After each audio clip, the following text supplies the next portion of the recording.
Start करते हैं। आज है थर्सडे, आज थर्सडे का मॉर्निंग है और आज ये लेक्चर रिकॉर्ड कर रहे हैं क्लास 12 के लिए। क्लास 12 में से पहले वाले दिनों में क्या पढ़ाया था? क्लास 12 में से पहले वाले दिन में चार्जिंग ऑफ कैपेसिटर्स हमने स्टार्ट किया था। चार्जिंग ऑफ कैपेसिटर्स में आपको मैंने कुछ फॉर्मूलाज डिराइव करके बता दिए थे। जेई के स्टूडेंट हो, मेडिकल के स्टूडेंट हो, किसी भी बैच के स्टूडेंट हो, आप हमेशा याद रखें कि आपको सिर्फ फॉर्मूलाज याद रखना है और फॉर्मूला पे बेस्ड जो सिंपल न्यूमेरिकल्स होंगे, अगर आपको फॉर्मूला याद होगा ना तो आपको प्रॉब्लम सॉल्व करने में कोई भी दिक्कत नहीं आएगा। ठीक है, अच्छा आज क्या करना है, चार्जिंग ऑफ कैपेसिटर में हमने कुछ क्वेश्चन सॉल्व करके देखना है। तो ये जो क्वेश्चंस है, स्टार्टिंग के जो क्वेश्चंस होंगे वो हमारे नीट के बच्चे देख सकते हैं, और जो फिर मैं बता दूंगा कि कहाँ से नीट के बच्चे नहीं भी देखेंगे तो काम बन जाएगा उनका। ठीक है, वैसे कंसेप्ट दोनों में आता है। चार्जिंग डिस्चार्जिंग का जो कंसेप्ट है वो आजकल तो स्कूल के सिलेबस में भी पूछ लेते हैं, तो मेडिकल में भी अच्छा खासा चांस होता है पूछने का। तो स्टार्ट करते हैं। स्टार्ट करने से पहले बस मैं वो स्क्रीन अपना चालू कर दूँ लिखने वाला।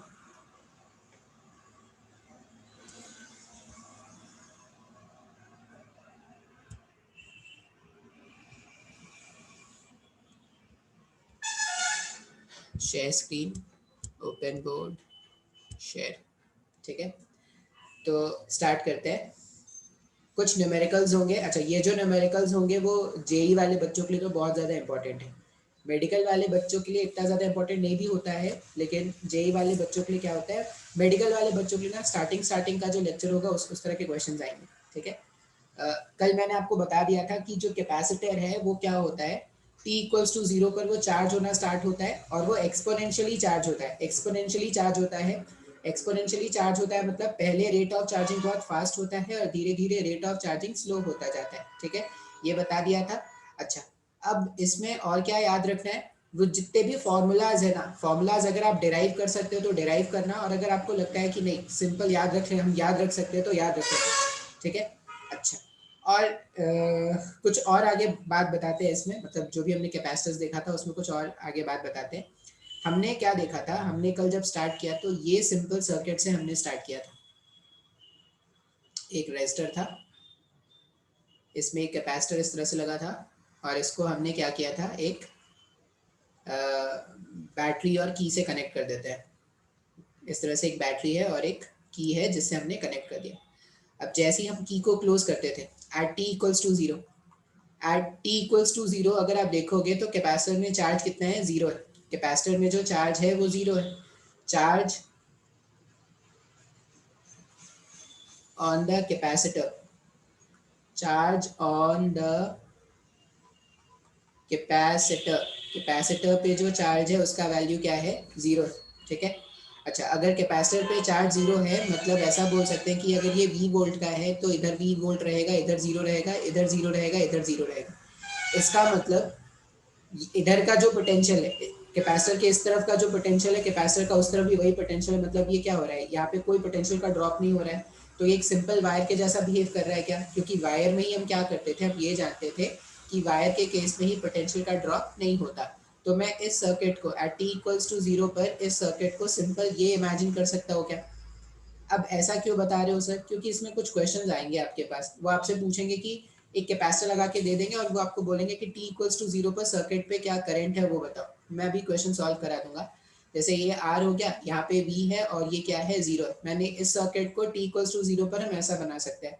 तो रेजिस्टर के थ्रू जो करंट होगा आई आर, उसका वैल्यू हो जाएगा वी अपॉन आर। इतना करंट जो है वो रेजिस्टर के थ्रू मूव कर रहा है। अच्छा, अब इसी सर्किट को अगर टी इक्वल्स टू इन्फिनिटी पे बनाते हैं, टी इक्वल्स टू इन्फिनिटी पे मतलब ये जो कैपेसिटर है वो पूरी तरह चार्ज हो चुका है। कैपेसिटर पूरी तरह चार्ज हो चुका है, इसका मतलब क्या होगा, यहाँ पे और यहाँ पे जो वोल्टेज का डिफरेंस होगा वो सेम होगा जो बैटरी का पोटेंशियल डिफरेंस है। इसका मतलब क्या होता है, रेजिस्टेंस के थ्रू, अब देखो ये भी वी है ये भी वी है, तो पोटेंशियल का डिफरेंस अगर होगा नहीं तो जो करंट है वो जीरो हो गया। करंट जीरो हो गया मतलब मैं सेम सर्किट को या मैं कैपेसिटर को एक इनफाइनाइट रेजिस्टेंस से रिप्रेजेंट कर सकता हूँ। क्या अब इनफाइनाइट रेजिस्टेंस से क्यों रिप्रेजेंट कर रहे हैं, इनफाइनाइट रेजिस्टेंस का मतलब है कि सर्किट में कोई करंट फ्लो नहीं कर रहा। अगर आप सर्किट में इनफाइनाइट रेजिस्टेंस लगा दोगे या सर्किट को ओपन कर दोगे तो उसमें कोई करंट नहीं होता। तो t इक्वल्स टू 0 की जब भी बात की जाए तो कैपेसिटर को शॉर्ट सर्किट कर देंगे, कैपेसिटर को एक नॉर्मल वायर से रिप्लेस कर देंगे। और t इक्वल्स टू इन्फिनिटी की बात की जाए तो t इक्वल्स टू 0 पर capacitor must be replaced, capacitor must be replaced, capacitor must be replaced by open circuit। ठीक है, ये आपको याद रखना है। क्वेश्चंस आते हैं, कैसे क्वेश्चंस आएंगे वो भी मैं करा दूंगा। आप बस इतना याद रखना कि अगर t इक्वल्स टू 0 है, अगर t इक्वल्स टू 0 है तो कैपेसिटर को हम शॉर्ट सर्किट से रिप्लेस करेंगे, और अगर t इक्वल्स टू इन्फिनिटी है तो हम कैपेसिटर को क्या करेंगे, कैपेसिटर को ओपन सर्किट से रिप्लेस करने वाले हैं। अब ऐसा क्यों बताया है सर, ऐसा क्यों बताया है, तो कुछ क्वेश्चंस आते हैं। जैसे एक क्वेश्चन ऐसा है, क्वेश्चन क्या है, इस तरह से एक रेजिस्टेंस है R, यहाँ पर एक कैपेसिटर लगा हुआ है, कैपेसिटेंस है जिसका C, इससे पैरेलल में एक और सर्किट है, इससे पैरेलल में एक और सर्किट है जिसका रेजिस्टेंस है R, फिर यहाँ पे भी एक रेजिस्टेंस है, एक बैटरी है V वोल्ट का, इस तरह से।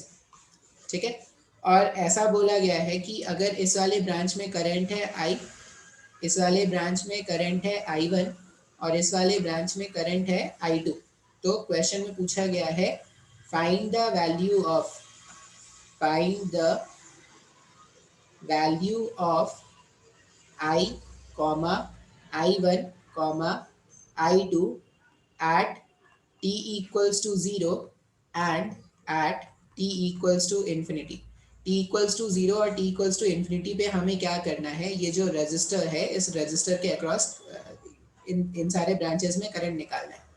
तो t इक्वल्स टू 0 पर अब जब भी बोला जाए t इक्वल्स टू 0 का, इसका मतलब कैपेसिटर को क्या करेंगे, शॉर्ट सर्किट से रिप्लेस कर देंगे। तो अगर मैं सॉल्व करूँ फॉर t इक्वल्स टू 0, अगर t इक्वल्स टू 0 के लिए सॉल्व करना है तो मैं सर्किट को सिंपल ऐसा बना दूंगा। इस तरह से अगर मैंने सर्किट को बना दिया तो मेरा सर्किट क्या हो गया, बहुत सिंपल दिख रहा है। अब यहाँ पर ये R हो गया, ये R हो गया, ये R हो गया, और ये क्या है, V है। ठीक है, अच्छा अगर ये V वोल्ट है तो हम क्या बोल सकते हैं, यहाँ पे V होगा, यहाँ पे 0 होगा, यहाँ पे 0 होगा, यहाँ पे 0 होगा, यहाँ पे मान लो X, यहाँ पे क्या मान लेते हैं, मान लेते हैं X। अब अगर X का वैल्यू, मेरे को अगर करंट निकालना है तो X का वैल्यू निकालना पड़ेगा। X का वैल्यू को कैसे लिखेंगे, मैं ऐसा लिख सकता हूँ क्या, X minus 0 divided by R, पहले वाले रेजिस्टेंस के लिए, इस वाले रेजिस्टेंस के लिए। दूसरे वाले रेजिस्टेंस के लिए भी x minus 0 divided by R, तो यहाँ पे क्या हो जाएगा, 2 मल्टीप्लाई कर देंगे। और इस वाले ब्रांच के लिए अपन क्या लिखेंगे, x minus B upon R equals to 0, ऐसा लिख सकते हैं क्या। अब ये जो मैंने इक्वेशन लिखा है इसको थोड़ा सिंप्लीफाई कर दो, सिंप्लीफाई करेंगे तो x का वैल्यू मिल जाएगा, r और r 0 में जाके कैंसिल हो गया, तो यहाँ पर हो जाएगा 2 times of x plus x minus B equals to 0। इसका मतलब 3 टाइम्स ऑफ x जो है वो v के बराबर है, तो x का वैल्यू जो होगा वो v अपॉन 3 के इक्वल होगा क्या, यहाँ पे x का जो वैल्यू है वो v अपॉन 3 के बराबर। ठीक है, एक बार अगर हमें x का वैल्यू मिल गया, एक बार हमें x का वैल्यू मिल गया तो हम क्या कर सकते हैं, x का वैल्यू मेरे को पता चल गया, अब मेरे को क्या करना था, करंट निकालना था। तो हर एक ब्रांच में अगर करंट फाइंड आउट करें, एक एक ब्रांच में अगर मैं करंट फाइंड आउट कर लूँ, जैसे सबसे पहले अगर मेरे को I का वैल्यू कैलकुलेट करना है तो I जो है वो इस वाले रेजिस्टेंस में मूव कर रहा है। अब ये x का वैल्यू आया है v/3, मतलब ये V, ये हायर पोटेंशियल है, ये लोअर पोटेंशियल है, तो I के प्लेस में क्या लिख सकते हैं, I के प्लेस में लिखेंगे V minus V upon 3 divided by R। V minus V upon 3 ये हो जाएगा 2V अपॉन 3R, ये हमारे पास I का वैल्यू आ गया। अगर उसी तरह हमें अब अगर I1 और I2 का वैल्यू देखो, ये जो वैल्यू आया ना 2V अपॉन 3R, अब ये भी आर ओम का रजिस्टर है, ये भी आर ओम का रजिस्टर है, तो जो करंट यहाँ से आएगा वो आधा आधा डिवाइड हो जाएगा क्या, तो I1 और I2 का वैल्यू जो है वो 2V अपॉन 3R का हाफ, मतलब 2V अपॉन 6R का हो जाएगा क्या। तो इस तरह से हम क्या करेंगे, t इक्वल्स टू 0 पर सर्किट पे फ्लो करने वाले करंट का वैल्यू फाइंड आउट कर लेंगे। अब हमें सेकंड क्वेश्चन क्या बोला उन्होंने, हमें सेकंड क्वेश्चन बोला है कि t इक्वल्स टू इन्फिनिटी पर सारे रेजिस्टेंसेस के थ्रू करंट फाइंड आउट करते हैं। t इक्वल्स टू इन्फिनिटी पर हम क्या करेंगे, at t equals to infinity. देखो अगर आप इस तरह से सिंप्लीफाई करोगे ना जैसा मैं बता रहा हूँ, तो आपको कभी भी कोई प्रॉब्लम नहीं होगा। At t equals to infinity, ये जो कैपेसिटर है, कैपेसिटर को हमने क्या कर दिया, ओपन सर्किट कर दिया। तो ये एक आर ओम का रजिस्टर है, ये एक आर ओम का रजिस्टर है, ये V वोल्ट का बैटरी है। अब ये जो आर ओम का रेजिस्टर है और ये जो कैपेसिटेंस है, अब सिंस ये कैसा बिहेव करे, ये तो एक ओपन सर्किट हो गया ना। अगर ये ओपन सर्किट हो गया तो I2 का वैल्यू तो जीरो हो जाएगा, I2 का वैल्यू कुछ होगा ही नहीं। अब अगर I2 का वैल्यू जीरो है तो जो करंट यहाँ से जाएगा वही इस R में मूव करके यहाँ पे वापस आ जाएगा। तो अगर आप सर्किट का करंट देखोगे ना, तो देखो मैं ऊपर वाले सर्किट को हटा सकता हूँ क्योंकि इसका कोई मतलब ही नहीं। मैं ये जो ऊपर वाला सर्किट है, ऊपर वाले सर्किट को हटा सकता हूँ, इसका कोई मतलब नहीं। तो जो करंट होगा, करंट का वैल्यू आ जाएगा V divided by R plus R। तो यहाँ पर करंट को हम क्या लिखेंगे, V divided by twice of R, ये लिख सकते हैं क्या। तो इस वाले रेजिस्टेंस में और इस वाले रेजिस्टेंस में, मतलब जो I1 और I का वैल्यू है वो दोनों V/2R हो जाएगा, और इन्फिनिटी पर I2 का वैल्यू क्या हो जाएगा, जीरो हो जाएगा। तो इस तरह से क्वेश्चंस आपको आ सकते हैं। आपको एक सर्किट गिवन रहेगा और आपको बोला जाएगा कि आप करंट फाइंड आउट करो। तो बहुत ही आसान है क्या, देखो बस क्या करना है, सर्किट को नए से बना लेना है। अगर t इक्वल्स टू जीरो पर पूछा जाए तो कैपेसिटर को शॉर्ट सर्किट से रिप्लेस कर दो, और अगर t इक्वल्स टू इन्फिनिटी पे पूछा जाए तो कैपेसिटर को ओपन सर्किट से रिप्लेस कर दो। फिर जो नॉर्मल सर्किट्स आपने करंट वाले चैप्टर में सॉल्व किया था वही तो आपको सॉल्व करना है ना। सॉल्व करेंगे आपको आंसर मिल जाएगा, ठीक है। अच्छा, ये हो गया क्वेश्चन का पहला पार्ट। इसी क्वेश्चन में और क्या पूछते हैं, इसी क्वेश्चन में ऐसा ही पूछते हैं, find the maximum charge, find the maximum charge, find the maximum charge stored in the capacitor। ये भी क्वेश्चन आता है। इस तरह का आपको एक सर्किट डायग्राम दे दिया जाएगा और आपको बोला जाएगा कि ये जो कैपेसिटर है इसमें मैक्सिमम चार्ज कितना स्टोर कर सकते हैं वो फाइंड आउट करें। अब यहाँ पर अगर मैं क्यू मैक्स का वैल्यू लिखूँ तो क्यू मैक्स का वैल्यू क्या होता है, capacitance times of voltage. Voltage ये V का मतलब क्या है, तो V मैक्स, मैक्सिमम वोल्टेज जो कैपेसिटर प्लेट्स के अक्रॉस हो सकता है, जो कैपेसिटर प्लेट्स के अक्रॉस, कैपेसिटर प्लेट्स के अक्रॉस अक्रॉस हो सकता है। V मैक्स का मतलब है मैक्सिमम पोटेंशियल डिफरेंस जो दोनों कैपेसिटर के प्लेट्स के बीच में होगा। अब maximum potential difference capacitor plates में तब आता है जब कैपेसिटर क्या होता है, पूरी तरह से चार्ज होता है। या ऐसा समझ लेते हैं, अगर I2 का वैल्यू, जब I2 का वैल्यू जीरो हो जाएगा तब ये जो कैपेसिटर है वो पूरी तरह चार्ज हो जाएगा क्या। अच्छा, अब अगर I2 का वैल्यू जीरो हो गया, अगर I2 का वैल्यू जीरो हो गया, इसका मतलब इस वाले पॉइंट का पोटेंशियल और इस वाले पॉइंट का पोटेंशियल, अगर यहाँ पे I2 का वैल्यू जीरो हो गया, तो अगर मेरे से पूछा जाए कि कैपेसिटर के प्लेट्स के एंड पे, जो कैपेसिटर है उनके प्लेट्स के अक्रॉस जो पोटेंशियल का डिफरेंस है वो फाइंड आउट करो, तो कोई करंट, अगर इसमें कोई करंट जा नहीं रहा, मतलब जो पोटेंशियल का डिफरेंस यहाँ से इस ये आर वाले रेजिस्टेंस के अक्रॉस जो पोटेंशियल का डिफरेंस होगा, उस कैपेसिटर के एंड भी वही पोटेंशियल डिफरेंस होगा क्या। ऐसा कैसे बोल सकते हो सर, क्योंकि कोई पोटेंशियल का ड्रॉप यहाँ पर तो हो ही नहीं रहा है। अगर कोई पोटेंशियल का ड्रॉप नहीं हो रहा, मतलब t इक्वल्स टू इन्फिनाइट पर, t इक्वल्स टू इन्फिनाइट पर ये रेजिस्टेंस रहे ना रहे कोई फर्क पड़ता है क्या। ये जो रेजिस्टेंस है इसमें करंट तो जा ही नहीं रहा। अगर करंट नहीं जा रहा, तो करंट नहीं जा रहा मतलब क्या है, ये जो कैपेसिटर है इसके एंड्स का जो पोटेंशियल डिफरेंस होगा वो बिल्कुल सेम होगा ना जो इस रेजिस्टर के अक्रॉस है।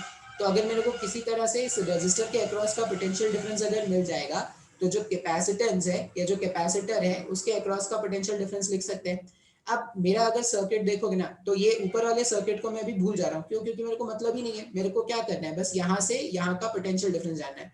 मान लीजिए ये पॉइंट ए है और ये पॉइंट बी है, तो मुझे वी ए बी का वैल्यू जानना है, potential difference between point A and B, मेरे को सिर्फ ये जानना है। एक बार अगर मेरे को वो मिल गया तो जो पोटेंशियल का डिफरेंस ए और बी के अबाउट है वही कैपेसिटर के दोनों प्लेट्स के बीच में भी होगा। अच्छा, अब यहाँ पर अगर मैं बात करूं कि वी ए बी का वैल्यू कितना है, ए और बी के बीच में पोटेंशियल डिफरेंस कितना है, तो ऊपर का जो सर्किट है ना उसको मैं भी हटा दे रहा हूँ। क्यों? क्योंकि उसका कोई मतलब नहीं मेरे लिए। ऊपर का जो सर्किट है उसका कोई मतलब नहीं है, मेरे को ए और बी के बीच का पोटेंशियल डिफरेंस मिल जाएगा तो मैं अपना काम कर सकता हूँ। अब अगर आप देखोगे तो देखो वी वोल्ट का बैटरी है और आर ओम के दो रेजिस्टेंसेस है सीरीज में कनेक्टेड है। जब भी रेजिस्टेंसेस सीरीज में कनेक्टेड होते हैं तो पोटेंशियल का ड्रॉप होता है। अब सिंस दोनों का रेजिस्टेंस का वैल्यू सेम था तो दोनों में इक्वल अमाउंट का पोटेंशियल ड्रॉप होगा क्या? तो इस आर ओम वाले रेजिस्टर में जो पोटेंशियल का ड्रॉप होगा वो कितना हो जाएगा? V/2 का हो जाएगा। आर ओम वाले रेजिस्टर में जो पोटेंशियल का ड्रॉप होगा वो V/2 का हो जाएगा। अब जो V/2 का ड्रॉप हुआ वही तो VAB का वैल्यू है ना।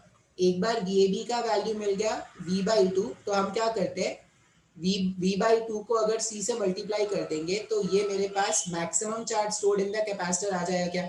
सर मेरे को कुछ भी नहीं समझ में आया। देखिए अगर आपसे क्वेश्चन है, देखो करंट वाला क्वेश्चन तो बहुत ही आसान है, करंट वाला क्वेश्चन बहुत ही आसान है, मैं कराने भी नहीं वाला। करंट वाले क्वेश्चन में आपको बस क्या करना है, सर्किट को दो टाइम पर बना देंगे, एक बार t इक्वल्स टू 0 पर बना लेंगे और एक बार t इक्वल्स टू इन्फिनिटी बना लेंगे और जैसा सर्किट बनेगा उसके अकॉर्डिंग करंट कैलकुलेट कर लेंगे। सिंपल रेजिस्टेंस वाले सर्किट में करंट कैलकुलेट करना तो हमें आता है। मेन प्रॉब्लम होता है मैक्सिमम चार्ज जब भी पूछा जाए, मैक्सिमम चार्ज स्टोर्ड इन कैपेसिटर, ऐसे क्वेश्चन मेडिकल में भी आएंगे, ऐसे क्वेश्चन जेई में भी आते हैं। अब मैक्सिमम चार्ज अगर स्टोर्ड इन द कैपेसिटर पूछा जाए तो उसके लिए आप क्या करोगे, आप सिंपल आपको कैलकुलेट करना है कि कैपेसिटर के दोनों एंड्स के अक्रॉस जो मैक्सिमम पोटेंशियल का ड्रॉप हुआ है, अब दोनों एंड्स के अक्रॉस जो पोटेंशियल का ड्रॉप होगा हमें बस वो कैलकुलेट करना है।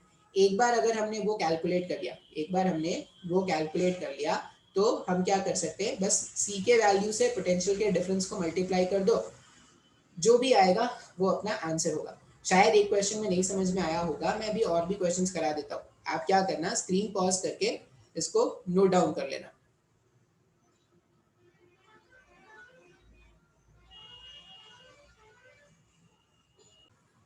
नेक्स्ट क्वेश्चन देखते हैं। फिर से क्वेश्चन में क्या पूछ सकते हैं, क्वेश्चन में आपसे आपसे पूछ लेंगे t इक्वल्स टू 0 पर जो ब्रांचेस है उसमें करंट बता दो, तो t इक्वल्स टू 0 में इसको शॉर्ट कर देना। और फिर ऐसे क्वेश्चन तो हमने बहुत सारे सॉल्व किए तो वो सॉल्व करने का कोई मतलब नहीं है। फिर वो आपसे क्या पूछ सकते हैं, t इक्वल्स टू इन्फिनिटी पे ब्रांचेस पे करंट कैलकुलेट करो, तो उस तरह के क्वेश्चन भी मैंने बहुत सॉल्व करा दिए। मैं यहाँ पे फिर से आपको क्वेश्चन सॉल्व करने के लिए बोल रहा हूँ। क्वेश्चन में बोल रहा हूँ find the maximum charge, find the maximum charge, find the maximum charge stored by the capacitor, by the capacitor. Maximum charge जो कैपेसिटर स्टोर करेगा वो हमें क्या करना है, कैलकुलेट करना है। अब maximum charge stored by the capacitor के लिए हम क्या करते हैं, हमें अगर जब भी maximum charge stored by the capacitor पूछा जाए, इसका मतलब एक चीज तो श्योर हो गया है कि जो कैपेसिटर से लगा हुआ रेजिस्टेंस है, जो कैपेसिटर से लगा हुआ रेजिस्टेंस है वो रहे ना रहे सर्किट में मेरे को कोई फर्क नहीं पड़ने वाला। ठीक है, मुझे क्या करना है, जो कैपेसिटर के दो एंड्स हैं, जैसे ये पॉइंट ए है मान लेते हैं और ये पॉइंट बी है मान लिया जाए, तो ए और बी का मेरे को सिर्फ पोटेंशियल डिफरेंस फाइंड आउट करना है। ठीक है, अच्छा ये जो 2 ओम का रेजिस्टेंस था ना, मैंने इस 2 ओम के रेजिस्टेंस को हटा दिया। क्यों हटा दिया, आई होप आपको ये समझ में आ गया होगा। अच्छा, अब अगर आप देखोगे तो मैं किसी तरह से ए पॉइंट और बी पॉइंट का पोटेंशियल कैलकुलेट कर लेता हूँ, फिर मैं क्या करूंगा, डिफरेंस भी फाइंड आउट कर लूंगा। अच्छा, अगर ये 10 वोल्ट का बैटरी है तो यहाँ पर 10 होगा, यहाँ पर 10 होगा, यहाँ पर 0 होगा और यहाँ पर 0 होगा। अच्छा, अब अगर t इक्वल्स टू इन्फिनिटी है, अगर t equals to infinity, maximum charge कब स्टोर होता है, t इक्वल्स टू इन्फिनिटी पे ही होता है। तो t इक्वल्स टू इन्फिनिटी पे ये इसके थ्रू कोई करंट तो जा नहीं रहा। अगर कोई करंट नहीं जा रहा तो करंट के लिए हम क्या कर सकते हैं, कैपेसिटर, मैंने आपको बताया था ना t इक्वल्स टू इन्फिनिटी में कैपेसिटर को इनफाइनाइट सर्किट से रिप्लेस कर सकते हैं। तो मान लो मैंने अभी ऐसा रिप्लेस कर दिया।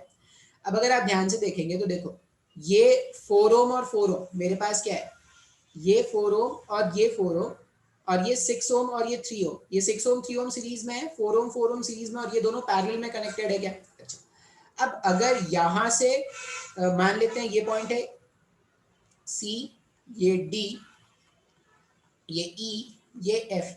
अब अगर आप देखो सी से डी जाते वक्त अगर 10 वोल्ट का पोटेंशियल ड्रॉप होना है, इसका मतलब क्या हो जाएगा, पोटेंशियल का आधा ड्रॉप यहाँ पर हो जाएगा और आधा ड्रॉप यहाँ पर होगा, क्योंकि दोनों का रेजिस्टेंस एक जैसा है। तो यहाँ पर अगर 10 है तो आधा ड्रॉप हो जाएगा, मतलब यहाँ पे 5 वोल्ट रहेगा। क्या पॉइंट बी का पोटेंशियल अगर कोई पूछे तो पॉइंट बी का पोटेंशियल 5 वोल्ट्स का बता सकते हैं। आप चाहो तो वोल्टेज डिवीजन रूल भी लगा सकते हो। जैसे अगर मेरे को कोई पॉइंट ए का मतलब मेरे को अगर कोई पूछे कि ये जो 6 ओम का रेजिस्टर है इसमें कितना पोटेंशियल का ड्रॉप हुआ, इसमें कितना पोटेंशियल का ड्रॉप हुआ, तो मैं क्या लिखूंगा, टोटल ड्रॉप। देखो मैं लिख रहा हूँ potential drop from E to A. E और ए के बीच में अगर मैं पोटेंशियल का वैल्यू लिखूं तो ई ए के बीच में जो पोटेंशियल होगा, या ऐसा लिख देते हैं ना, ये ज्यादा अच्छा रहेगा। ऐसे ई ए भी लिख दोगे तो कोई दिक्कत नहीं है, लिख ही देते हैं, ई ए ही लिख देते हैं। वी ई ए का मतलब हो गया यहाँ और यहाँ के बीच का पोटेंशियल ड्रॉप। अब मैक्सिमम पोटेंशियल का ड्रॉप कितना हो सकता था, मैक्सिमम 10 का ड्रॉप हो सकता है। अच्छा, वोल्टेज डिवीजन रूल बोलता है कि जिसमें ड्रॉप कैलकुलेट करना है उसका multiplication divided by sum of resistances. ये सारी बातें मैंने आपको करंट वाले चैप्टर में सिखा रखी है। अच्छा, तो यहाँ पे ये हो जाएगा 2 और ये हो जाएगा 3। अच्छा, VE मैं इसको ऐसा लिख सकता हूँ ना, VE माइनस VA का वैल्यू जो है वो आ रहा है 20/3। अच्छा, मुझे तो VA का वैल्यू जानना है, तो VA का वैल्यू मैं क्या लिख सकता हूँ, VE माइनस 20/3 लिख सकते हैं। VE का पोटेंशियल था 10, अगर VE का पोटेंशियल 10 है तो 10 माइनस 20/3, तो ये हो जाएगा 10/3। VA का वैल्यू हो गया 10/3 और VB का वैल्यू हो गया 5 वोल्ट। अब A और B का अगर पोटेंशियल डिफरेंस कैलकुलेट करना है तो कौन सा पॉइंट हायर पोटेंशियल पर है, 10/3 और 5, B वाला पॉइंट हायर पोटेंशियल पर है क्या, तो पोटेंशियल डिफरेंस क्या लिखेंगे, VBA का वैल्यू हो जाएगा 5 माइनस 10 डिवाइडेड बाई 3, ये 15, मतलब 5/3 का पोटेंशियल डिफरेंस आ गया। अब अगर पोटेंशियल डिफरेंस 5/3 का आ गया तो क्यू मैक्स का वैल्यू हो जाएगा, क्यू मैक्स का वैल्यू हो जाएगा, कैपेसिटेंस का वैल्यू था 2 माइक्रोफैरेड का, तो 10/3 इंटू 10⁻⁻6 फैरेड, ये आंसर। तो आप बस ध्यान से आपको याद क्या रखना है, जब भी आपको क्यूमैक्स बोला जाए सर्किट में क्यूमैक्स कैलकुलेट करना है तो आप क्या करना है, ए और बी जिस जहां पे भी कैपेसिटर लगा है ना उसके साथ में लगा हुआ रेजिस्टर को गायब कर देना, उसको कोई मतलब नहीं है क्योंकि उस वाले ब्रांच में कोई करंट नहीं जाएगा। फिर आप क्या कर दो, उसको ओपन सर्किट मान करके उसके एंड्स के अबाउट पोटेंशियल का डिफरेंस कैलकुलेट कर लो।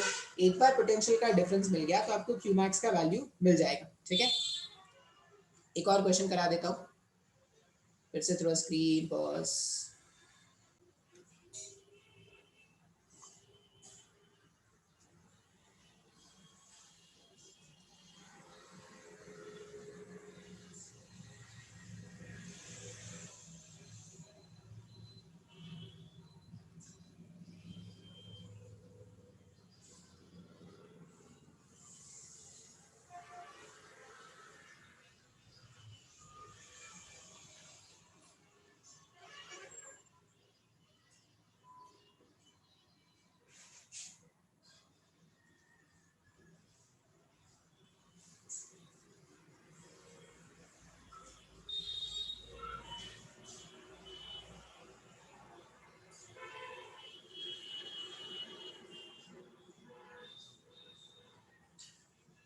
ये हमारे पास नेक्स्ट क्वेश्चन है।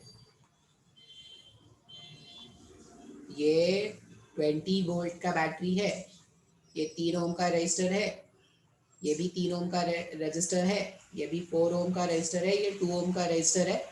यहाँ का कैपेसिटेंस है 2 माइक्रोफैरेड का और यहाँ का कैपेसिटेंस है 4 माइक्रोफैरेड का।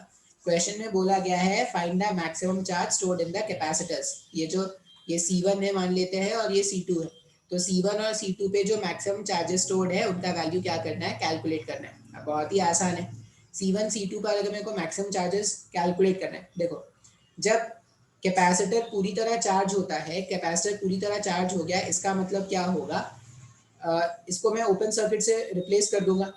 अगर मैं इसको ओपन सर्किट से रिप्लेस कर दूंगा तो कुछ पॉइंट्स मार्क कर देते हैं। जैसे ये क्या है, ये हमारे पास हो गया 20, ये हो गया 0 0 0 0। अच्छा, यहाँ का पोटेंशियल अपने को पता नहीं, x मान लिया, यहाँ पे भी क्या करते हैं x मान लेते हैं और इस वाले पॉइंट का पोटेंशियल मान लेते हैं y। ठीक है, अच्छा अब अगर आप ध्यान से देखोगे तो जब मैं क्या करूंगा, मैं बोल रहा हूँ कि मेरे को कैलकुलेट करना है Q max. Q max calculate करने के लिए मैं बोलूंगा जो कैपेसिटर है वो पूरी तरह चार्ज हो चुके हैं। अगर कैपेसिटर पूरी तरह चार्ज हो चुके हैं तो एक्स और वाई के बीच में कोई करंट नहीं जाएगा। तो जो ऊपर का सर्किट है ना, ऊपर का सर्किट है, मैं उसको क्या करता हूँ, मैं उसको ऐसे हटा देता हूँ अभी, या क्या कर रहा हूँ यहाँ से ओपन कर दे रहा हूँ, ऐसे ओपन कर दे रहा हूँ। क्यों? क्योंकि मैं बस इतना बताना चाहता हूँ कि कोई रिलेशन नहीं है अभी, ऊपर का सर्किट अलग है, नीचे का सर्किट अलग है, ठीक है। अभी ध्यान से देखिएगा, x का वैल्यू अपने को कैलकुलेट करना है। अगर x का वैल्यू कैलकुलेट करना है तो कैसे कैलकुलेट करेंगे, ये 4 ओम, ये y भी अभी हटा दो। देखो ये 4 ओम और ये 2 ओम, ये दोनों कैसे है, सीरीज में कनेक्टेड है ना, इनका इक्विवेलेंट आ गया 6, और ये 6 और ये 3। करंट लिख देते हैं ना, वो ज्यादा आसान रहेगा। जैसे अगर मैं इस वाले ब्रांच में करंट लिखूं तो मैं क्या लिखूंगा, x minus 20 divided by 3 plus, इसमें अगर करंट लिखा जाए तो x माइनस 0 डिवाइडेड बाई 3, और दूसरे ऊपर वाले में लिखा जाए तो x minus 0 divided by 6 equals to 0। अब अगर पूरे इक्वेशन को 6 से मल्टीप्लाई कर देंगे, पूरे इक्वेशन को 6 से मल्टीप्लाई कर देंगे तो इधर हो जाएगा 2x minus 40 plus 2x plus x equals to 0। लिख सकते हैं ऐसा। अच्छा, ये 2x 4x 5x, 5x का वैल्यू 40 के इक्वल आ रहा है, इसका मतलब x का वैल्यू जो है वो 8 के इक्वल आ जाएगा क्या। तो हमें क्या मिल गया, सर्किट में x का वैल्यू मिल गया। अब अगर x का वैल्यू मिल गया तो हमारा काम आसान हो जाएगा। देखिए कैसे, मेरे पास ये फ्रीडम है, आप अलग से क्वेश्चन का अलग डायग्राम बनाना, सोल्यूशन का अलग डायग्राम बनाना, सब एक में मत कर देना। ये 8 है, ये 8 है। अब देखो यहाँ पे अगर मैं बोलूँ कि ये 8 से लेके 0 तक यहाँ पे ड्रॉप हो रहा है और 8 से 0 तक यहाँ पे ड्रॉप हो रहा है। अच्छा, 8 से 0 का ड्रॉप अगर यहाँ पे हो रहा है तो मान लो ये पॉइंट था, ये पॉइंट कितना था, y था ना, ये पॉइंट y था। तो अगर मैं 4 ओम के अक्रॉस पोटेंशियल ड्रॉप लिखूंगा तो मैं क्या लिखूंगा, पोटेंशियल ड्रॉप टोटल जो होगा, मैं लिख रहा हूँ v 8 और y, 8 और y के बीच का जो पोटेंशियल ड्रॉप है वो लिख रहा हूँ। टोटल ड्रॉप कितना हो सकता था, टोटल ड्रॉप हो सकता था 8 का, मुझे ड्रॉप फाइंड करना है 4 पर, और टोटल रेजिस्टेंस है 6 का, 2 और ये 3। इसका मतलब 8 minus potential at y, 8 minus potential at y, ये आ रहा है 16/3। तो 8 माइनस 16/3 जो है वो आ जाएगा vy के बराबर।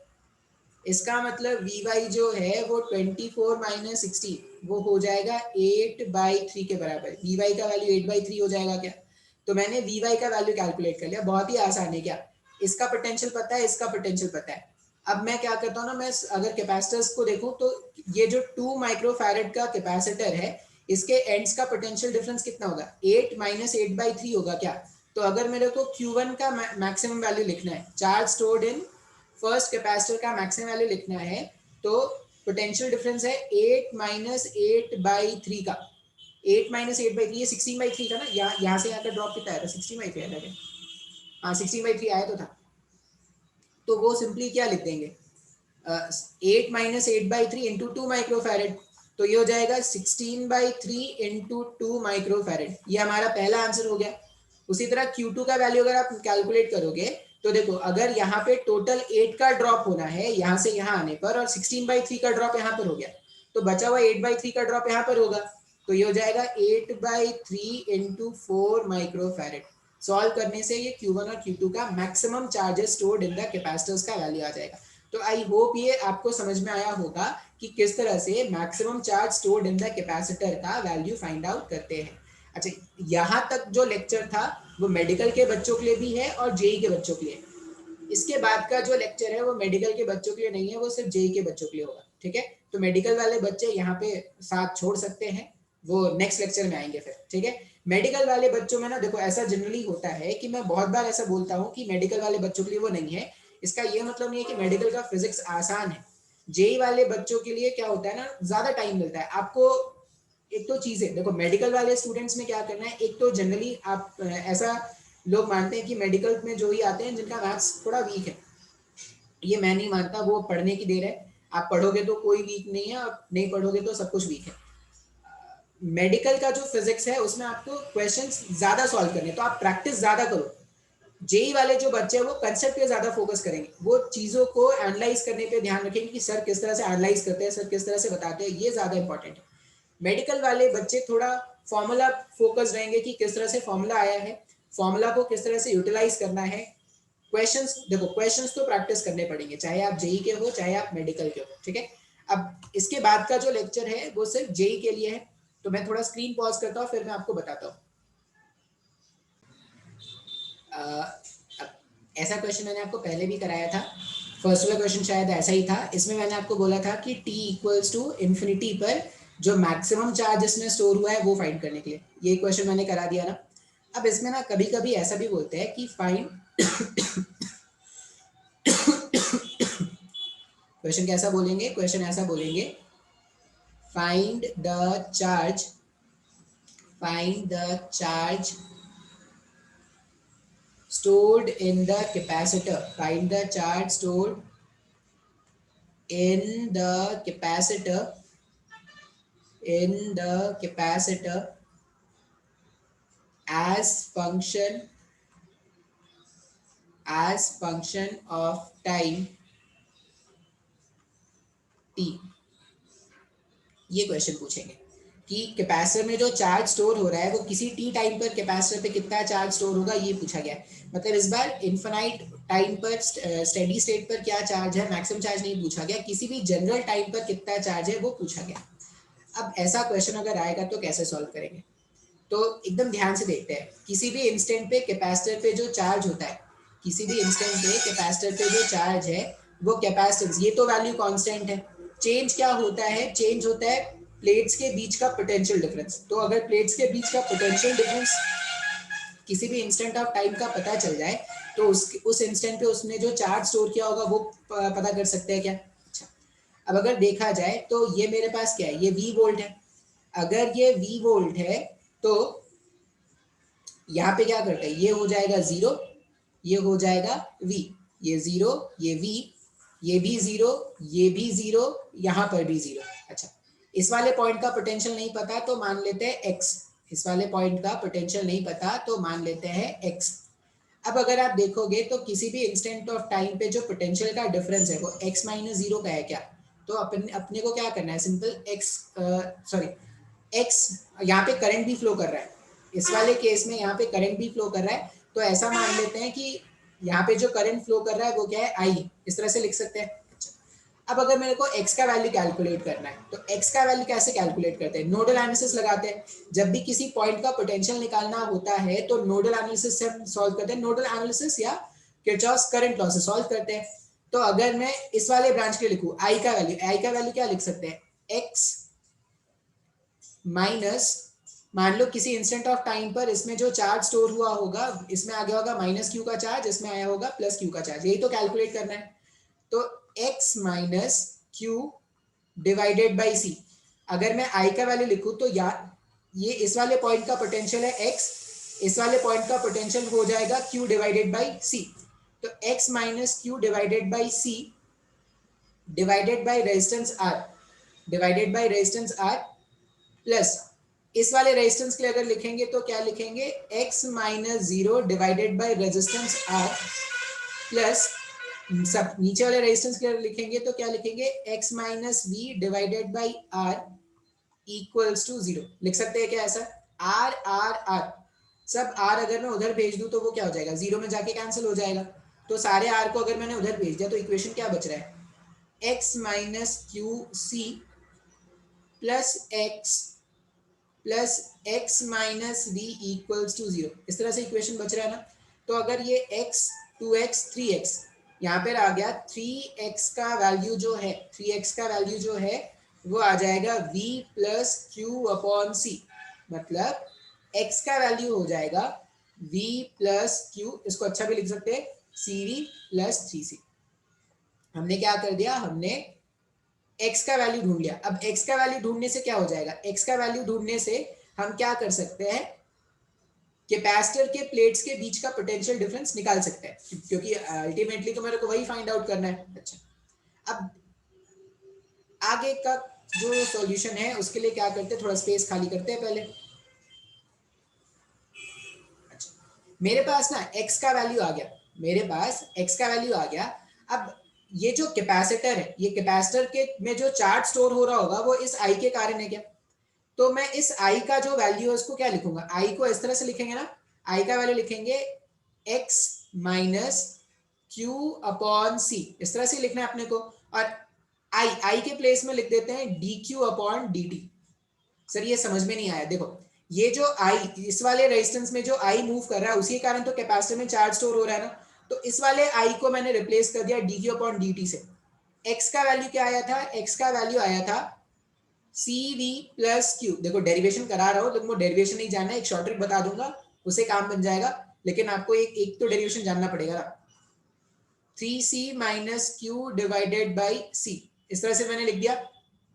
ये I का वैल्यू लिख रहा है, potential difference divided by R भी करना है, रेजिस्टेंस भी करना है डिवाइडेड बाई। अब इसको थोड़ा सिंप्लीफाई कर देते हैं, इसको थोड़ा सिंप्लीफाई कर देते हैं। सिंप्लीफाई करने के लिए जगह खाली करते हैं पहले तो। देखो 1/c इधर भी है, 1/c इधर भी है, तो मैंने बाहर निकाल दो इसको, तो ये हो जाएगा dq अपॉन dt, ये हो जाएगा 1/rc। c इधर से बाहर, c इधर से बाहर, और ये r हो गया। अब यहाँ पे क्या बच रहा है, इधर ऊपर में बच रहा है cv प्लस क्यू, ऊपर में बच रहा है cv प्लस क्यू, और एक बच रहा है डिनोमिनेटर में 3, और यहाँ पर क्या बच रहा है माइनस क्यू। इसको सिंप्लीफाई कर लेते हैं, तो dq अपॉन dt का वैल्यू आ रहा है 1/r इंटू सी, cv plus Q minus 3q, तो ये हो जाएगा cv minus 2q divided by 3। इस तरह से dq अपॉन dt का वैल्यू मिल गया क्या? एक बार dq अपॉन dt का वैल्यू आ गया, एक बार dq अपॉन dt का वैल्यू आ गया, मेरे को क्यों निकालना है? अब इसके आगे, अगर इसके आगे बढ़ना होता है तो इंटीग्रेशन करना पड़ता है। देखो ये जो I अमाउंट ऑफ करंट जो फ्लो कर रहा था ना रेजिस्टर के थ्रू, उसी के कारण इस कैपेसिटर के प्लेट्स में चार्जेस डिपोजिशन हो रहे थे, तो सिर्फ इस वाले I को मैं dq अपॉन dt लिख सकता हूँ।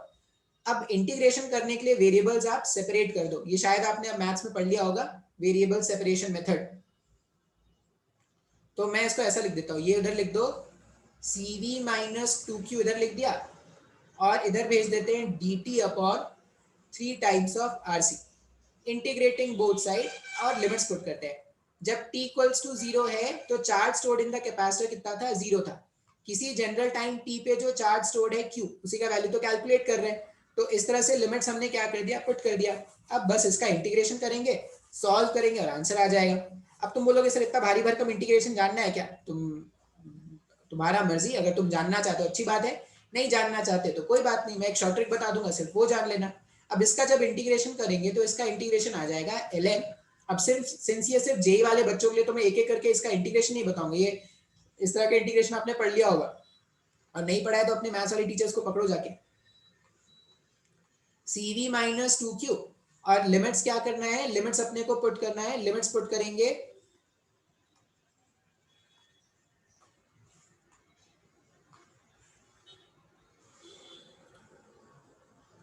0 से q, लिमिट्स पुट करेंगे 0 से q डिवाइडेड बाई, अच्छा ln इसका जब इंटीग्रेशन करोगे तो एक -2 का टर्म भी नीचे आ जाएगा, ये मेरे को लगता है कि आप लोगों को आता होगा। ये यहाँ पर हो जाएगा t डिवाइडेड बाई 3rc। अब बस इसको सॉल्व कर लो, तो ये हो जाएगा ln, अपर लिमिट पुट करने पर कितना आ जाएगा, अपर लिमिट पुट करने पर आ जाएगा वैल्यू, अपर लिमिट हाँ, अपर लिमिट पुट करने पर आ जाएगा वैल्यू cv माइनस 2q का, और लोअर लिमिट पर सिर्फ cv आएगा, equals to minus of 2 into T upon 3rc।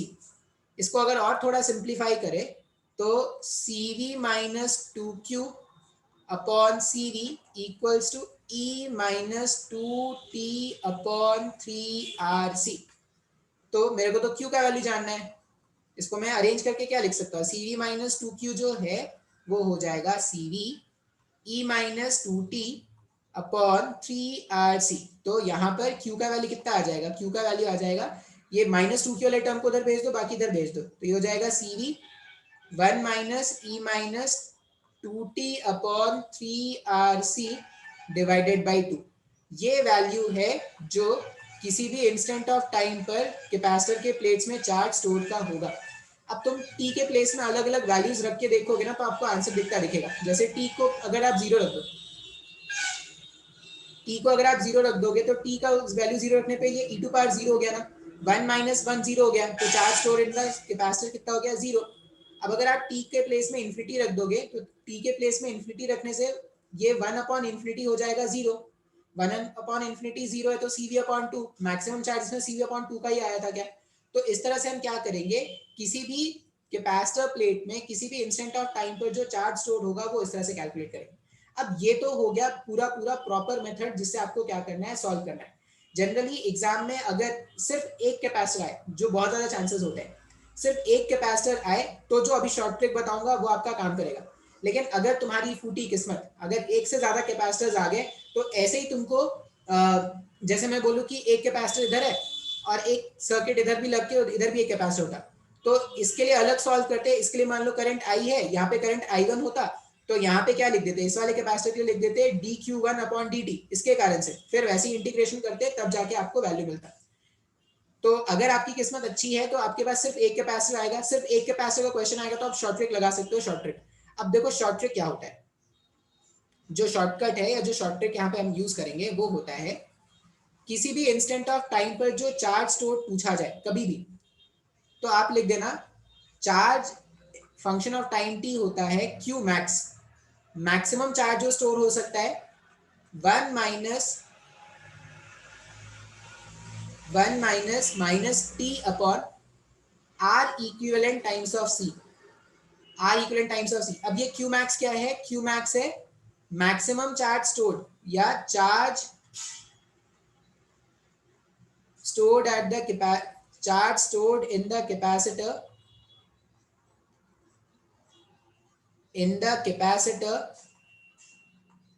at infinite time. Infinite time पर कैपेसिटर में जो चार्ज स्टोर होगा वो हमारे पास क्यू मैक्स है। आर इक्विवेलेंट आपको थोड़ा याद रखना पड़ेगा, कहां से आया सर, क्यों आया, ये सब नहीं सोचेंगे। आर इक्विवेलेंट में बस आप याद रख लेना, आर इक्विवेलेंट में क्या करना है, कीपिंग नहीं रिप्लेसिंग लिख देना,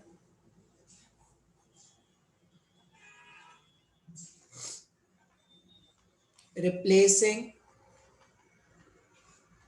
the battery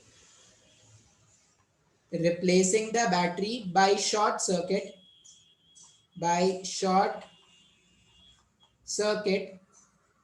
find R equivalent about the capacitor। अभी ये समझ में आ जाएगा क्या बोल रहे हैं। हमें क्या करना है, Q मैक्स, पहले तो Q मैक्स निकालना है, तो Q मैक्स तो पहले ही फाइंड आउट किया था। इस वाले सर्किट में Q max value CV upon 2 आया था क्या, तो अगर मेरे को Q लिखना है as a function of time t, तो मैं लिख देता हूँ Q मैक्स कितना है CV बाई 2, ये मैंने Q मैक्स का वैल्यू लिख दिया 1 माइनस ई माइनस टी। अब आर इक्विवेलेंट पहले कैलकुलेट करते हैं। आर इक्विवेलेंट के लिए मैंने क्या बोला, आर इक्विवेलेंट के लिए आपको क्या करना है, आपको जो बैटरी है बैटरी को कर देना शॉर्ट, तो बैटरी को कर दिया मैंने शॉर्ट इस तरह से, ठीक है। और कैपेसिटर के दोनों एंड्स के अक्रॉस का पोटेंशियल डिफरेंस फाइंड कर लो। ये पॉइंट ए है, ये पॉइंट बी है। अब अगर ये पॉइंट बी है तो ये पॉइंट बी क्या होगा, ये पॉइंट बी होगा। ए और बी के अबाउट अपने को इक्विवेलेंट कैलकुलेट करना है। अब ध्यान से देखना, देखो ये पॉइंट सी है, ये रेजिस्टेंस और ये रेजिस्टेंस पैरेलल में कनेक्टेड है क्या, तो इन दोनों का इक्विवेलेंट कितना हो जाएगा R/2। तो मैं इसको हटा दूं अगर और यहाँ पे इक्विवेलेंट लगा दूं R/2 का। अब A और B के बीच में ये R और ये R/2 सीरीज में है, तो इक्विवेलेंट कितना हो जाएगा 3R/2 का हो जाएगा क्या। तो R इक्विवेलेंट के प्लेस में आप प्लेस कर दो 3R, 2 ऊपर चला जाएगा और कैपेसिटेंस वैल्यू C, यही वैल्यू भी डिराइव करके लाया था क्या। तो ये सिंपल तरीका है क्वेश्चंस को सॉल्व करने का। अब अगर क्वेश्चन में सिर्फ एक कैपेसिटर होगा तब आप ये तरीका लगा सकते हो, एक से ज्यादा कैपेसिटर है तो आपको पूरा पूरा वहां पे इंटीग्रेशन का हेल्प लेना पड़ेगा, तब जाके आप सॉल्व कर पाओगे। ऐसे देखो मेंस के एग्जाम में तो नहीं आएगा, एडवांस के एग्जाम का वो क्वेश्चन होगा, एक से ज्यादा कैपेसिटर्स अगर लगे हुए तो, ठीक है। अब मैं देखो एक तरीका मैंने बता दिया, मतलब एक क्वेश्चन मैंने सॉल्व करके बता दिया और तरीका ही मैंने बता दिया। अब वो तुम्हारा काम है प्रैक्टिस करने का, अगर तुम एडवांस का प्रिपरेशन करते हो तो तुम्हारा काम है प्रैक्टिस करने का, तुम प्रैक्टिस करो। और अगर तुमको नहीं बन रहा है तो मेरे से तुम क्वेश्चन पूछ सकते हो, ठीक है। अच्छा मैं इस पे एक और क्वेश्चन आपको करा देता हूँ, एक और क्वेश्चन करा दूंगा तो शायद आपको थोड़ी तसल्ली हो जाएगी।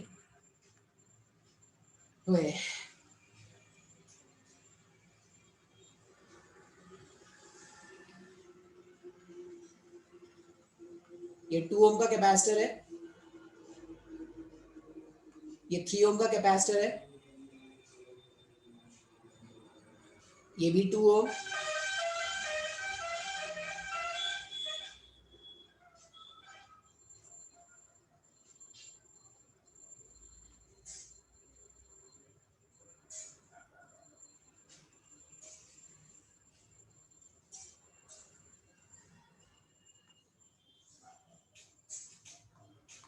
ये 6 ओम, ये 2 माइक्रोफैरेड, ये 3 ओम, ये 2 माइक्रोफैरेड और ये 10 वोल्ट का बैटरी है, ठीक है। अच्छा, अब अपने को फाइंड आउट करना है maximum charge stored in the capacitor. सबसे पहले तो निकालेंगे क्यू मैक्स का वैल्यू। क्यू मैक्स के लिए क्या करना है, क्यू मैक्स के लिए इसको भूल जाइए और यहाँ का पोटेंशियल डिफरेंस कैलकुलेट कर लीजिए। तो जो सर्किट होगा, क्यू मैक्स का जो सर्किट होगा वो ऐसा कुछ बन जाएगा, दिला दूं तेनू बुर्ज खलीफा, मतलब अक्षय के पापा जी का है, वो दिला देंगे। मतलब ऐसे ऐसे लोग बातें बोल देते हैं ना। 6 ओम, ये 3 ओम, ये 2 ओम और ये 10 वोल्ट। देखो ये 6 और 3 ये दोनों पैरेलल में है तो ये 2 हो जाएगा इक्विवेलेंट, ये 2 और ये 2 सीरीज में है तो 4 हो जाएगा। तो इसमें से जो करंट निकला वो कितना निकलेगा, इसमें से जो करंट निकला वो 5 का निकलने वाला है क्या। अभी ध्यान से देखना, ये 5 का जब करंट आएगा, अभी मैं स्टेडी स्टेट के बारे में बात कर रहा हूँ। स्टेडी स्टेट मतलब कैपेसिटर के थ्रू जो कोई करंट नहीं जाएगा, ये जो कैपेसिटर वाला ब्रांच है उसमें तो कोई करंट नहीं जाएगा, ये तो ओपन हो गया ना। तो अगर ये 3 ओम का है मेरे पास और ये मेरे पास कितना है, ये मेरे पास 6 का है, ये 3 का और ये 6 का, इसका मतलब क्या होगा, यहाँ पे करंट डिवाइड हो जाएगा क्या। अब यहाँ पे अगर करंट डिवाइड हुआ तो मेरे को तो पोटेंशियल डिफरेंस लिखना है ना, तो पोटेंशियल डिफरेंस यहीं पे लिख दो ना, काफी है भाई। यहाँ पे देखो यहीं से हो जाएगा। मेरे को ये ए और ये बी पॉइंट का पोटेंशियल डिफरेंस लिखना है। अब ए और बी पॉइंट का पोटेंशियल या तो ये ए पॉइंट मान लो या ये बी पॉइंट मान लो, बात तो एक ही है ना। अच्छा, तो ये जो मेरे पास ये 6 ओम और ये 3 ओम, ये 6 ओम, मैं सर्किट को ऐसा बना सकता हूँ क्या, ध्यान से देखना, कंफ्यूज मत होना, ऐसा मत बोलना कि सर ऐसा तो कुछ पढ़ा ही नहीं है आपने। 6 ओम और ये 3 ओम के अबाउट जो इक्विवेलेंट आया था ये 2 ओम का आया था, और ये पॉइंट ए है, ये पॉइंट बी है। अब अगर ये 10 वोल्ट का बैटरी है तो जितना पोटेंशियल का ड्रॉप यहाँ पर होगा उतने पोटेंशियल का ड्रॉप यहाँ पर होगा क्या। तो क्यूमैक्स का जो वीएबी है ना, क्यूमैक्स का जो वीएबी है वो 5 वोल्ट का है क्या। सर मेरे को तो कुछ समझ में नहीं आ रहा है। अरे भाई साहब देखो तो, इस वाले पॉइंट और इस वाले पॉइंट का पोटेंशियल डिफरेंस लिखना है। जो 3 वो ओम का ड्रॉप होगा वही तो 6 का भी ड्रॉप होगा ना। इस वाले ब्रांच को तो देखना ही नहीं है जब मैं पोटेंशियल लिख रहा हूँ। तो अब ये भी 2 का है और ये 3 और 6 का भी इक्विवेलेंट 2 है, मतलब आधा ड्रॉप यहाँ पर होगा वोल्टेज का, आधा ड्रॉप यहाँ पर होगा। तो जो क्यू मैक्स में वोल्टेज हम यूज करेंगे वो कितना यूज करेंगे, वो यूज करेंगे 5 का, ठीक है, क्यू मैक्स के लिए। और कैपेसिटेंस कितना दे रखा है, 2 माइक्रोफैरेड। क्यू 2 माइक्रोफैरेड मतलब कितना हो जाएगा, 10 इंटू 10⁻⁻6 हो जाएगा क्या फैरेड में। तो मेरे पास क्यू मैक्स का वैल्यू आ गया। अब अपने को लिखना है किसी भी इंस्टेंट का जो चार्ज है क्यू, वो होता है Q max 1 minus E minus T upon R equivalent times of C. अब आर इक्विवेलेंट कैलकुलेट कर लो। आर इक्विवेलेंट कैलकुलेट करने के लिए अलग काम करते हैं। अरे इरेजर कहाँ गया। आर इक्विवेलेंट कैलकुलेट करने के लिए बैटरी को कर दो शॉर्ट, बैटरी को कर दिया शॉर्ट, तो ये बैटरी शॉर्ट हो गया। 2 ओम का रेजिस्टर, फिर 3 ओम का रेजिस्टर, फिर कैपेसिटर वाले एंड्स के बीच में पोटेंशियल डिफरेंस ढूंढना है। ये 2 ओम का रेजिस्टर, ये पॉइंट है ए, ये पॉइंट है बी, और यहां से कनेक्टेड है वापस से एक 6 ओम का रेजिस्टर। अच्छा ये देखो, ये 2 ओम, ये 3, ये 6, ये 6 ओम, 3 ओम, 2 ओम सब पैरेलल में कनेक्टेड है क्या। सी वाले पॉइंट और डी वाले पॉइंट के बीच में पैरेलल में कनेक्टेड है, नहीं नहीं सॉरी, ये मेरा ए पॉइंट है ना, ये मेरा ए पॉइंट है, ये पॉइंट है ए, ये मान लो सी पॉइंट है। कैपेसिटर्स जो है वो यहाँ पे सी पॉइंट, ये सी पॉइंट और बी पॉइंट के बीच में कनेक्टेड है। अब 6 ओम, 3 ओम, 2 ओम अगर सब पैरेलल में कनेक्टेड है और सबका अगर आप इक्विवेलेंट देखोगे ना तो 6 और 3 का इक्विवेलेंट होता है 2, 2 और 2 का इक्विवेलेंट होता है 1। तो सर्किट में पता है कितना बन जाएगा, ये 1 इधर, ये 2 इधर, ये पॉइंट सी और ये पॉइंट बी। अब 2 और 1 कैसे कनेक्टेड है, सीरीज में, सीरीज में कनेक्टेड इक्विवेलेंट कितना हो जाएगा 3। हाँ इक्विवेलेंट कितना हो जाएगा 3, तो आर इक्विवेलेंट के प्लेस में लगा दो 3, सॉल्व कर लो, आंसर है। कहाँ चला गया ये, यहाँ पे जो आर इक्विवेलेंट है आर इक्विवेलेंट के प्लेस में लगा देंगे 3, तो Q max 1 minus E minus T upon 3 times of C, ये आंसर है। सी का मतलब कितना था, सी का मतलब वैल्यू था 2 इंटू ये, सारे वैल्यूज पुट कर दोगे, सिंप्लीफाई करोगे, जो आएगा वो आंसर है। तो इस तरह से क्वेश्चन सॉल्व करते हैं। अब देखो क्वेश्चंस तुमको लग रहा होगा कि सर ये बहुत ज्यादा मुश्किल है, लेकिन एक्चुअल में बहुत ज्यादा आसान है, बस तुमको थोड़ी सी प्रैक्टिस करनी है। करना कर क्या रहे हैं, देखो क्यू मैक्स निकालना, करंट निकालना, ये सब तो बहुत ही आसान है, मेंस तक के एग्जाम में आता है। एडवांस में क्वेश्चन आपके पास आ जाएगा किसी भी इंस्टेंट ऑफ टाइम पर कैपेसिटर ने जो चार्ज स्टोर करके रखा है वो निकालने के लिए। तो आपको एक सिंपल सा रिलेशन याद रखना है, Q equals to Q max 1 minus E to the power minus T upon R equivalent into सी।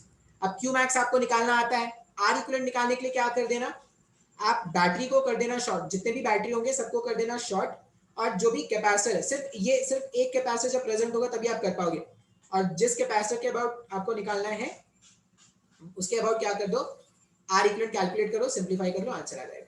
ठीक है, चलो इतना ही रहने देते हैं आज।